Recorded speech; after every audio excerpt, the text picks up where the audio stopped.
Hello मेरे प्यारे बच्चों, स्वागत है आपका एक बार फिर से मेरे यूट्यूब चैनल पर। आज की क्लास में हम लोग डिस्कस करने जा रहे हैं नाउन्स के बहुत ही इम्पॉर्टेंट रूल्स। नाउ ये नाउन के वो रूल्स हैं, संज्ञा के वो रूल्स हैं जो कि आपके सभी एग्जाम्स में पूछे जाते हैं। बहुत इंपॉर्टेंट रूल्स हैं। चाहे आप एसएससी की बात कर लो, एसएससी में किसी भी एग्जाम की बात कर लो, बैंकिंग की बात कर लो, सीयूईटी की, सीटीएस, कहीं भी अगर नाउन्स का चैप्टर आता है तो ये ऐसे रूल्स हैं जो कि आपको ज़रूर पता होने चाहिए। बहुत से क्वेश्चंस बनते हैं, भर भर के क्वेश्चंस जो हैं प्रीवियस ईयर्स में इन कुछ रूल्स में से पूछे गए हैं। मेनली 5 तरह के रूल्स हैं जो कि आज हम लोग डिस्कस करने वाले हैं क्लास में। शुरुआत करेंगे रूल्स से, रूल्स समझेंगे, रूल्स से बेस्ड कुछ एक दो एग्जाम्पल्स देखेंगे और एंड में आकर बहुत से क्वेश्चंस हम लोग आज प्रैक्टिस करने वाले हैं। तो वीडियो के एंड तक बने रहिएगा। एंड में जो क्वेश्चंस पूछे जाएंगे बहुत ही इंपॉर्टेंट क्वेश्चंस हैं। एक बार रूल्स मेरे साथ रिवाइज करके एंड तक ज़रूर बने रहिएगा।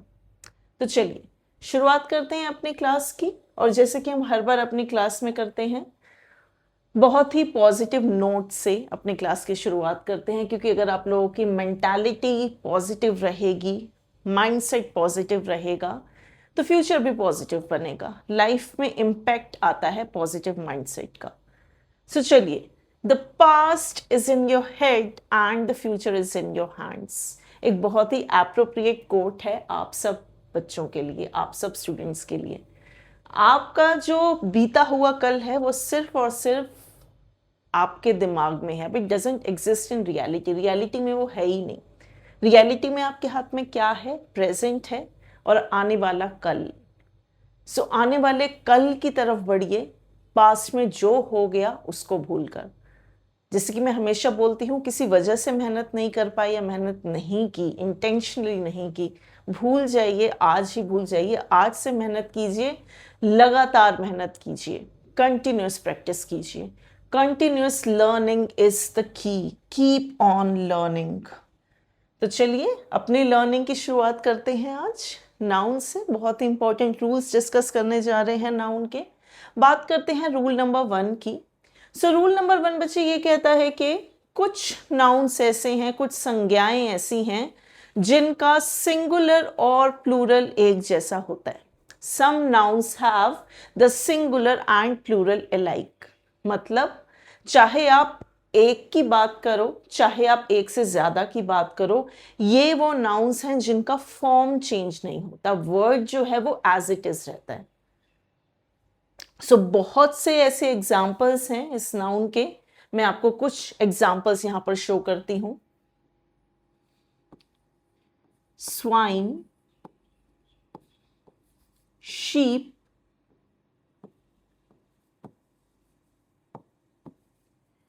Code, trout, salmon, species, series,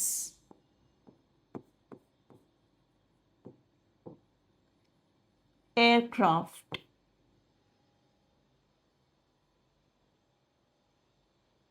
बच्चे, ये कुछ आपके ऐसे नाउन्स हैं, कुछ ऐसे वर्ड्स हैं, जैसे कि मैंने कहा इनका सिंगुलर और प्लूरल फॉर्म जो है एक समान रहेगा। मतलब चाहे आप एक की बात करो, चाहे एक से ज्यादा की बात करो, इनका फॉर्म हमेशा ये ही रहता है। ये कुछ ऐसे वर्ड्स हैं, और भी बहुत से वर्ड्स हैं इंग्लिश में, जैसे कि डियर भी इस कैटेगरी में आता है। स्वाइन आप लोगों को पता है, भी call pig a swine. Swine flu आप लोग सुनते रहते होंगे न्यूज में। Then sheep, cod, trout, salmon. बच्चे ये फिश के जो हैं वो टाइप्स हैं, cod, trout, salmon. Species, series, aircraft, deer, ये सारे इसी कैटेगरी के वर्ड्स हैं। तो जैसे कि अगर मैं ये बोलूं that there is a sheep grazing in the field। मैं एक भेड़ की बात कर रही हूं, एक शीप की बात कर रही हूं बच्चे। तो यहां पर सिंगुलर है शीप। अगर अब मैं इसी सेंटेंस में बहुत सी भेड़ों की बात करना चाहूं तो भी बच्चे ये शीप ही रहेगा। There are sheep grazing in the field. ऐसा मत करना कि आपको बहुत सी भेड़ की बात करनी है तो आपने उसको शीप से शीप्स बना दिया। शीप्स बच्चे इंग्लिश में कोई वर्ड नहीं होता, there is no such word as sheeps. Sheep is the correct form, चाहे सिंगुलर हो चाहे प्लूरल हो, ये वर्ड ऐसे ही रहेगा। सिमिलरली अगर मैं बोलूं the airline added 50 new aircrafts to its fleet। Now बच्चे यहां पर एरर क्या है? एरर है एयरक्राफ्ट की। जैसे कि अभी मैंने कहा, एक हो चाहे एक से ज्यादा हो, शब्द रहेगा एयरक्राफ्ट। तो अगर आपको बोलना है किसी एयरलाइन ने अपने कलेक्शन में 50 नए जहाज जो हैं ऐड किए, तो बच्चे वो एयरक्राफ्ट ही रहेगा, चाहे एक हो चाहे 50 हो चाहे 100 हो, उसको आप एयरक्राफ्ट्स नहीं बना सकते। So don't make that mistake. Aircrafts is a wrong word, सही वर्ड रहेगा एयरक्राफ्ट। सो ये था हमारा रूल नंबर 1। ध्यान रखिएगा, some nouns have singular and plural form alike. अब देखिए, एसएससी दिल्ली पुलिस में 2014 में ये क्वेश्चन पूछा गया, सीधा सीधा इसी कॉन्सेप्ट से। क्वेश्चन क्या कह रहा है? I saw 2 deers in the woods. I saw 2 deer in the woods. 2 deers. अभी मैंने बताया कि 2 हो, 2 से ज्यादा हो, डियर क्या रहेगा? हमेशा डियर ही रहेगा, तो आप डियर्स नहीं बोल सकते, राइट? और अगर यहाँ पर आपको ये वर्ड्स जो है ये कंफ्यूज कर रहा है, तो अगर आपने मेरी प्रीवियस वीडियो देखी है उसमें हमने बात की थी, कुछ ऐसी नाउन्स है जिनके पीछे SES लगता है, मटेरियल वाली कैटेगरी के, जैसे ये वुड। तो वुड का वर्ड्स बनता है लेकिन उसका फिर मीनिंग चेंज हो जाता है। तो यहाँ पर आपका मीनिंग क्या है? मीनिंग है फॉरेस्ट, जंगल। Alright, so I saw 2 deers in the woods, not deers. So error रहेगी आपकी पार्ट 2 में। चलिए बढ़ते हैं रूल नंबर 2 की तरफ। अब बच्चे रूल नंबर 2 क्या कहता है? रूल नंबर 2 कहता है कि कुछ ऐसे नाउन हैं जो हमेशा प्लूरल फॉर्म में ही यूज किए जाते हैं, मतलब हमेशा उनके पीछे SES लगेगा ही लगेगा। Some nouns are used only in the plural. इनके पीछे से आप SES नहीं हटा सकते नाउन्स में। कौन से ऐसे नाउन्स हैं? आपने अक्सर ये शब्द सुने होंगे, बाइनोकुलर्स, दूरबीन, स्पेक्टिकल्स, चश्मा,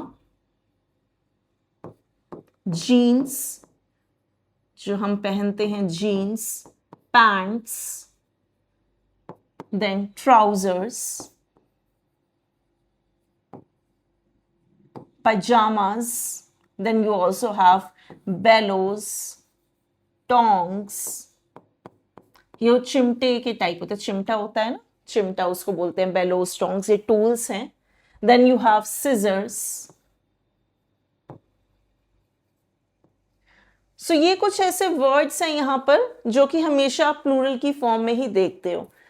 बच्चे इंग्लिश में ध्यान रखना कि सिजर कोई वर्ड नहीं होता, वर्ड होता है सिजर्स। तो अगर आप किसी को बोलते हो क्या मुझे वो सिजर पास कर सकते हो, scissor is a wrong word, it's always scissors। Similarly आप ये बोलते हो मैंने जीन्स पहनी है, ये तो नहीं बोलते जीन पहनी है। एंड इंग्लिश में pants is the word, trousers is the word. Trouser या फिर पैंट बिना एस के, there is no such word in English, क्योंकि ये सारे शब्द पेयर्स में आते हैं। आप हमेशा जब भी वर्ड्स को देखो, यहां पर पेयर्स की बात होती है। अगर आप दूरबीन की बात करो तो देखने के लिए 2 आंखों के आगे रहते हैं, राइट? That is binoculars. चश्मा है तो दोनों आंखों के आगे रहता है, स्पेक्टिकल्स। जीन्स है तो दोनों पैर में पहनी जाएगी, जीन्स। सिजर्स है तो उसके काटने के there 2 ends, scissors. So pairs में आते हैं बच्चे, इसीलिए ये वर्ड हमेशा प्लूरल में ही पाए जाएंगे। लेकिन ऐसा नहीं कि यहां पर सिर्फ पेयर वाले वर्ड्स ही आते हैं। इस रूल को और भी बहुत से वर्ड्स इंग्लिश में फॉलो करते हैं, जैसे कि वर्ड है एनल्स, एनल्स का मीनिंग होता है हिस्टोरिक रिकॉर्ड। सो जो प्राचीन रिकॉर्ड हैं किसी चीज के, हिस्टोरिकल रिकॉर्ड्स, उनको बोला जाता है एनल्स। सिमिलरली आर्म्स, आर्म्स बोलते हैं दान को, गरीबों को जो दान दिया जाता है। देन रिचेस, वैसे यहां पर ये रिच अमीर वाला रिच नहीं है, यहां पर शब्द है रिचेस, नाउन है, ये ध्यान में रखना। रिचेस का मीनिंग है यहां पर बहुत सा पैसा, अ लॉट ऑफ मनी और प्रॉपर्टी, सो उसको बोला जाता है रिचेस। सिमिलरली एरियर्स, एरियर्स क्या होता है? इकट्ठा हुआ पैसा, राइट। सो एरियर्स भी इसी कैटेगरी में आता है। उसके बाद आपके वर्ड्स जैसे कि मैं यहां पर ऊपर लिख रही हूं प्रोसीड्स, प्रोसीड्स का मीनिंग है यहां पर मुनाफा, प्रॉफिट।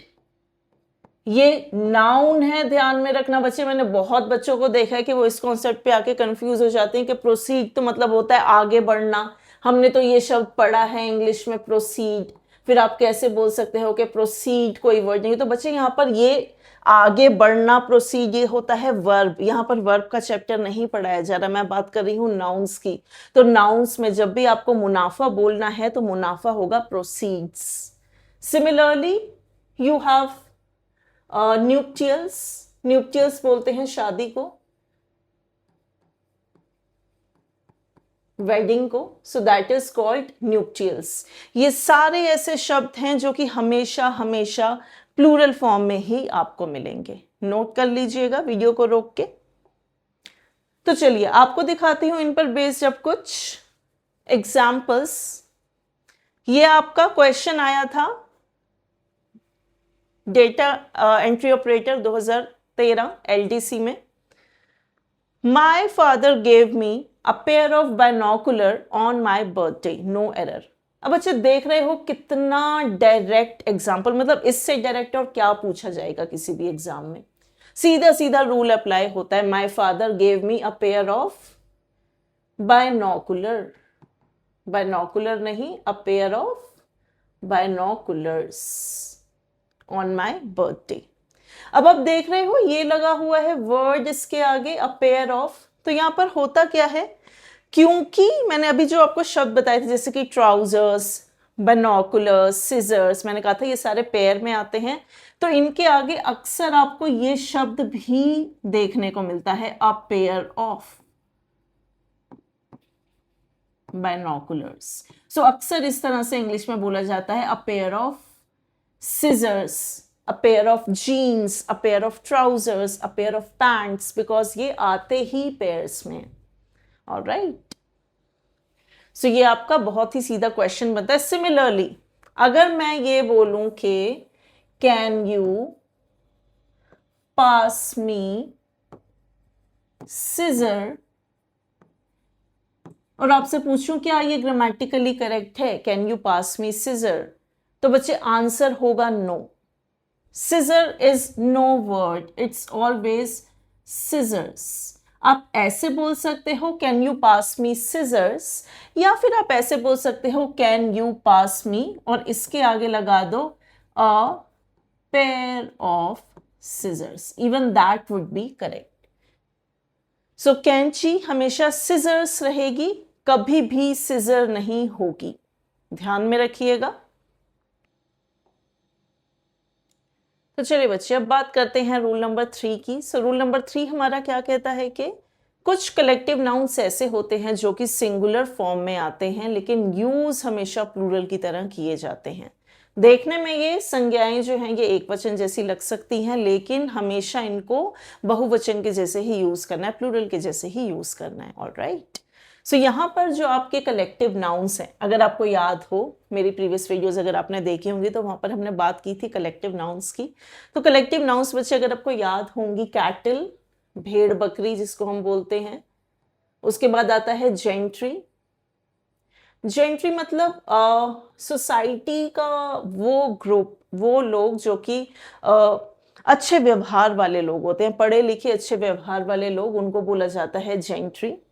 उसके बाद आपके शब्द आते हैं जैसे कि वर्मेन, वर्मिन होता है कीड़ों का समूह, ग्रुप ऑफ इंसेक्ट्स। उसके बाद वर्ड्स जैसे कि people, police, then you also have army,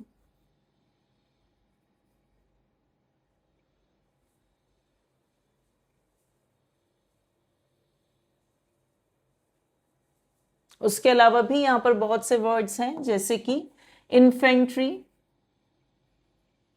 ये आर्मी की यूनिट होती है इन्फेंट्री। पोल्ट्री, पोल्ट्री मतलब जहां पर चिकन्स वगैरह ये सब जो है फार्म किए जाते हैं अंडों के लिए, मीट के लिए, सो वो पोल्ट्री फार्म्स होते हैं, पोल्ट्री, राइट।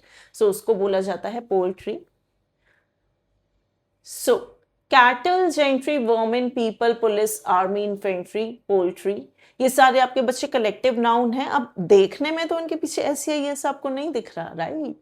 ऐसा लग रहा है कि सिंगुलर हैं, लेकिन ट्रेडिशनल इंग्लिश बोलती है कि ये प्लूरल की तरह ही यूज किए जाएंगे। सो आप इनके साथ कभी भी सिंगुलर वर्ब का यूज नहीं कर सकते, इनके साथ आपको हमेशा प्लूरल वर्ब का ही यूज करना है।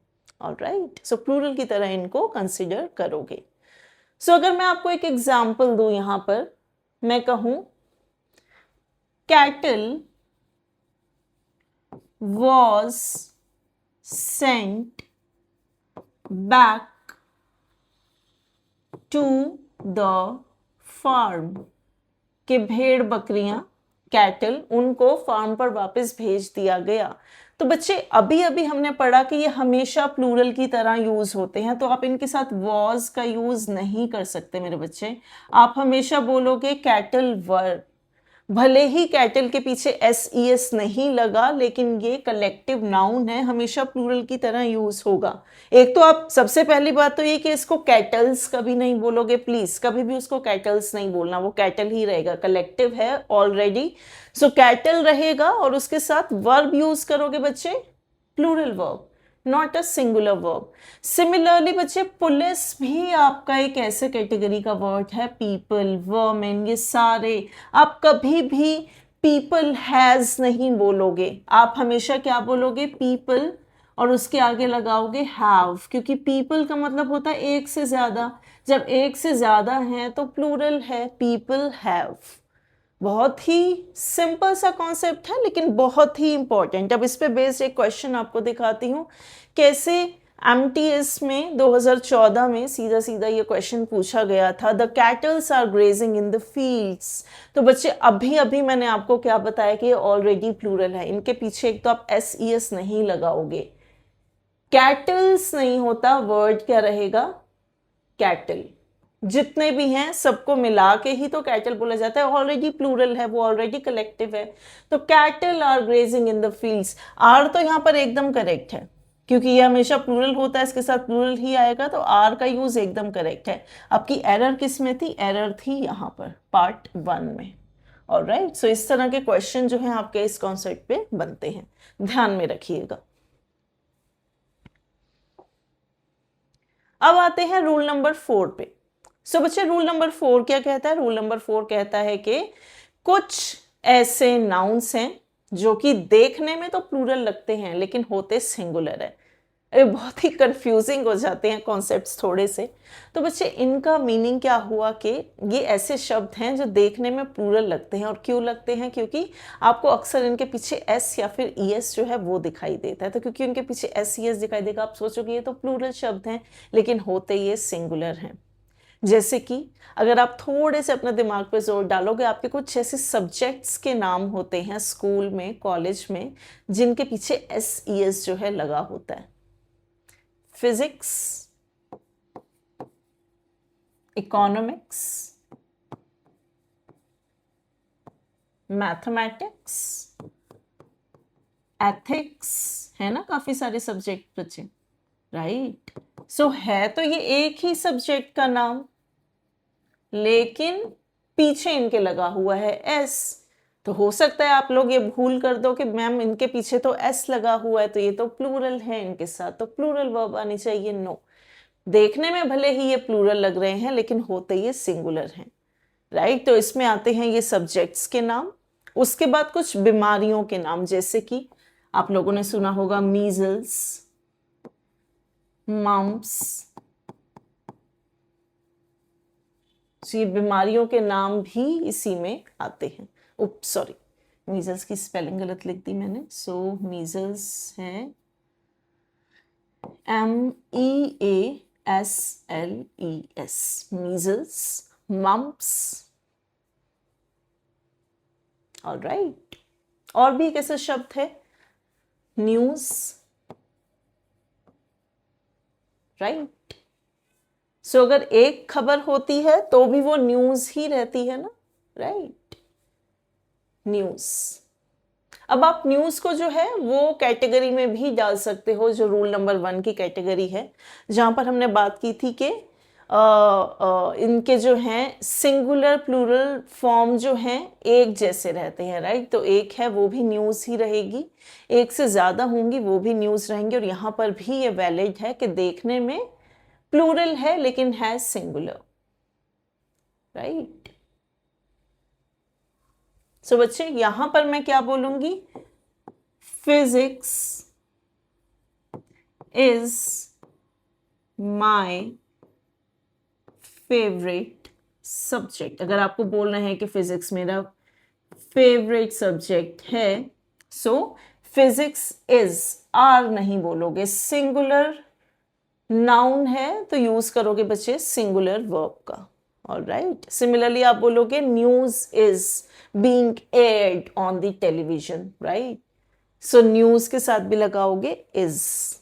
सो ये आपके रूल नंबर 4 के कुछ एग्जाम्पल्स हैं। अब यहां से ये वाला question, the research team concluded that measles are infectious and then no error. अगर आपको ये रूल नहीं पता होगा मेरे बच्चों, तो आप सोचोगे मीजल्स देखने में प्लूरल लग रहा है वर्ड, उसके साथ प्लूरल वर्ब गिवन है, तो ये पार्ट तो एकदम ठीक है, कोई दिक्कत नहीं। उसके आगे आ गया एडजेक्टिव, ये भी एकदम ठीक है, रिसर्च टीम कंक्लूडेड पास्ट में बोल रहे हैं, ये भी एकदम ठीक है, और आप मार्क कर दोगे नो एरर। जिन बच्चों ने ये कॉन्सेप्ट अच्छे से पढ़ा होगा वो जानते हैं कि मीजल्स देखने में भले ही आपको प्लूरल लग रहा हो लेकिन होता ये सिंगुलर है। सिंगुलर के साथ आर का यूज नहीं करोगे, सिंगुलर के साथ यूज करोगे इज का, तो आपकी एरर किस में हो जाएगी, पार्ट 3 में, राइट। सो इस तरह से सॉल्व करने हैं आपको ये क्वेश्चंस। उसके बाद जल्दी से आते हैं अपने लास्ट रूल पे। रूल नंबर 5 है, ये कहता है कि कुछ नाउन्स ऐसे हैं जो कि हमेशा सिंगुलर फॉर्म में ही लिखे जाते हैं क्योंकि ये अनकाउंटेबल नाउन्स रहते हैं। मेरी अनकाउंटेबल काउंटेबल नाउन वाली वीडियो देखी है आप लोगों ने, वहां पर बात हुई थी, बहुत से अनकाउंटेबल नाउन्स हमने डिस्कस किए थे। तो ये नाउन्स भी सारे उन कैटेगरी को बिलोंग करते हैं। इनको हमेशा आप सिंगुलर फॉर्म में ही लिखोगे बच्चे, हमेशा सिंगुलर फॉर्म में आएंगे। एग्जाम्पल बताती हूं आपको, poetry, then furniture, jewelry, scenery, poetry, furniture, jewellery, scenery. अगर आपको ध्यान हो, काउंटेबल अनकाउंटेबल में बच्चे हमने बात की थी, बहुत से एब्स्ट्रैक्ट नाउन्स इस कैटेगरी में आते हैं, अनकाउंटेबल नाउन की कैटेगरी में, जैसे कि information, knowledge, advice, then word like luggage, baggage, even your words such as equipment, yes, crockery, crockery होते ना बर्तन, इक्विपमेंट, लैब में, फैक्ट्री में जो इक्विपमेंट कहीं पर भी कुछ ऐसे यूज किए गए, लगेज, सामान, advice, knowledge, information, poetry, furniture, jewellery, scenery, all these belong to this category. कभी भी चाहे आप कितने भी फर्नीचर की बात करें, और शब्द हमेशा फर्नीचर रहेगा, फर्नीचर्स नहीं होगा। सिमिलरली कितनी भी गहनों की बात करें हो, हमेशा ज्वेलरी रहेगा, ज्वेलरीज कोई वर्ड नहीं होता। इंफॉर्मेशन है, आपको कोई कितनी भी खबर दे वो हमेशा इंफॉर्मेशन ही रहेगा। Knowledge, advice. अब आपको याद हो तो हमने काउंटेबल अनकाउंटेबल नाउन में भी ये डिस्कशन किया था कि इनको काउंटेबल बनाने के हाँ कुछ तरीके होते हैं जिनसे आप इनको प्लूरल बना सकते हो, लेकिन सीधा सीधा बच्चे इनमें एस नहीं लगा सकते। जैसे कि अगर मुझे मान लो एडवाइस को काउंटेबल जैसा ट्रीट करना है तो मैं इसके साथ कुछ वर्ड्स ऐड करूंगी ना। फॉर एग्जाम्पल एडवाइस तो बच्चे हमेशा अनकाउंटेबल रहेगा। आप सीधे सीधे इसके पीछे एस नहीं ऐड करना, इसको काउंटेबल बनाने का एक तरीका होता है। तो आप काउंटेबल कैसे बना सकते हो? इसके साथ कोई वर्ड ऐड करके जो कि काउंटेबल हो, जैसे कि अ पीस ऑफ एडवाइस। जब आप बोलोगे अ पीस ऑफ एडवाइस, अब ये सिंगुलर के जैसे ट्रीट हो जाएगा। या फिर आप इसको बोल सकते हो बच्चे पीसेस ऑफ एडवाइस, तो ये प्लूरल के जैसे ट्रीट हो जाएगा। इनके साथ बच्चे जो वर्ड लगते हैं उनका सिंगुलर प्लूरल बनाया जाता है, इनके साथ कभी भी एस ऐड नहीं होता। यहाँ पर एक और बहुत ही इंपॉर्टेंट वर्ड है ब्रेड, और मैंने बहुत बार लोगों को देखा ये बोलते हुए ब्रेड्स। ब्रेड्स इंग्लिश में कोई वर्ड नहीं है, ब्रेड इज द वर्ड। अगर आपको बोलना है ब्रेड का एक पीस तो आप बोलते हो अ स्लाइस ऑफ ब्रेड। अगर आपको बोलना है ब्रेड के बहुत से पीसेस तो बच्चे आप बोलोगे स्लाइसेस ऑफ ब्रेड। ब्रेड का तो ब्रेड ही रहा, यहां भी चेंज क्या हुआ, यहां पे था अ स्लाइस, यहां हो गया स्लाइसेस। तो इनको काउंटेबल प्लूरल बनाने के बच्चे कुछ तरीके होते हैं, सीधा सीधा इनमें आप एस या फिर एस ऐड नहीं करते, that is the rule. Alright, अब देखिए क्वेश्चन आया था एलडीसी 2012 में, we get excellent furnitures in this shop. सीधा सीधा रूल अप्लाई होता है। अभी हमने देखा कितना भी फर्नीचर हो हमेशा फर्नीचर ही रहेगा, फर्नीचर्स कुछ नहीं होता। तो आपकी एरर किस में हो जाएगी? नंबर 2 में। सो मेरे बच्चे ये थे आपके रूल्स नाउन से रिलेटेड। एक बार दोबारा से वीडियो को वापस से पीछे जाकर जरूर देखिएगा, दोबारा से रिवाइज जरूर कीजिएगा, बहुत ही इंपॉर्टेंट कॉन्सेप्ट्स हैं। और चलिए इन्हीं कॉन्सेप्ट पे बेस्ड प्रैक्टिस करते हैं आज की क्लास में ये क्वेश्चंस। सो पहला क्वेश्चन क्या कहता है? We should not be miserly in giving arm to the beggars. अभी अगर आपको याद हो मैंने ये वर्ड आपको पढ़ाया था आर्म, और मैंने कहा था ये हमेशा प्लूरल ही रहते हैं, इनके पीछे से आप एस जो है वो हटा नहीं सकते। एरियर्स याद आया, रिचेस, बाइनोकुलर्स, सिजर्स, तो ये उसी कैटेगरी का वर्ड है। आर्म्स होता है नाउन जिसका मीनिंग क्या होता है? दान। तो आर्म जो है that is no word in English, तो आपकी एरर किस में हो जाएगी? बी पार्ट में, राइट। सेकेंड क्वेश्चन क्या कह रहा है? He left his luggages at the railway station, no error. अभी रूल नंबर 5 में हमने देखा कि ये ऐसे वर्ड्स हैं जो कि हमेशा सिंगुलर फॉर्म में यूज होते हैं, आप कभी भी लगेज का लगेजेस नहीं बना सकते। तो शब्द क्या रहना चाहिए? Luggage. He left his luggage at the railway station, error किस में रहेगी? बी पार्ट में। क्वेश्चन नंबर 3 कह रहा है the police have arrested the thieves but they fail to get any information about the valuable stolen. अब ये थोड़ा सा कंफ्यूजिंग लगेगा आपको। पुलिस हैव, मैम आपने अभी पढ़ाया था पुलिस कलेक्टिव नाउन में प्लूरल में ही यूज की जाती है, ये एकदम करेक्ट है। थीफ का थीव्स प्लूरल बनता है, ये नाउन भी करेक्ट है। To get any information, information हमें पता है हमेशा सिंगुलर फॉर्म में रहती है, इंफॉर्मेशन नहीं बनता, तो ये भी करेक्ट है। अभी तक तो सब करेक्ट दिख रहा है। Next, about the valuable stolen. अब यहां पर है कोई दिक्कत, और वो दिक्कत क्या है? ये शब्द वैल्यूएबल। अब बच्चे वैल्यूएबल भी एक शब्द है इंग्लिश में बिल्कुल, बट वो है एडजेक्टिव। यहां पर मीनिंग क्या आ रहा है? यहां पर मीनिंग है कि कोई चीज चोरी हुई। Stolen, right, about the valuable stolen, कि कोई चीज जो कि चोरी हो गई उसकी इंफॉर्मेशन की बात हो रही है। तो हमें चाहिए यहाँ पर नाउन, ना कि एडजेक्टिव। ये तो आपका एडजेक्टिव है, नाउन क्या होता है, वैल्यूएबल्स। सो अभी जो हमने ये आर्म्स वाली कैटेगरी में देखा था, मैं आप लोगों से बात कर रही थी, रिचेस, सिजर्स, न्यूक्लियस, एरियर्स, ये इन सब के पीछे एस रहता है नाउन के फॉर्म में, तो ये भी उस कैटेगरी का है।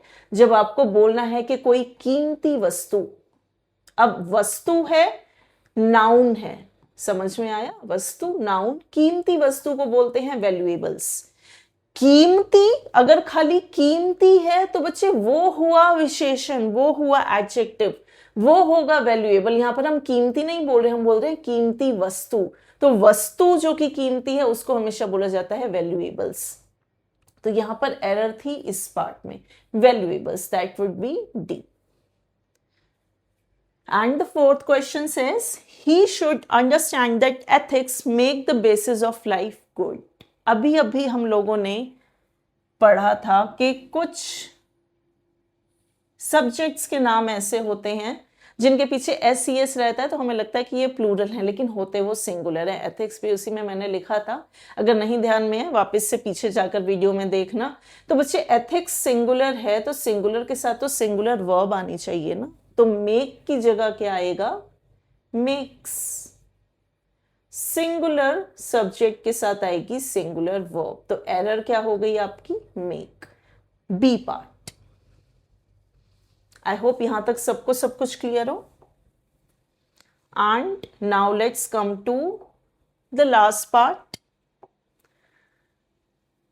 This question says the judge issued summon to the chairman of the company because he did not obey the honorable court.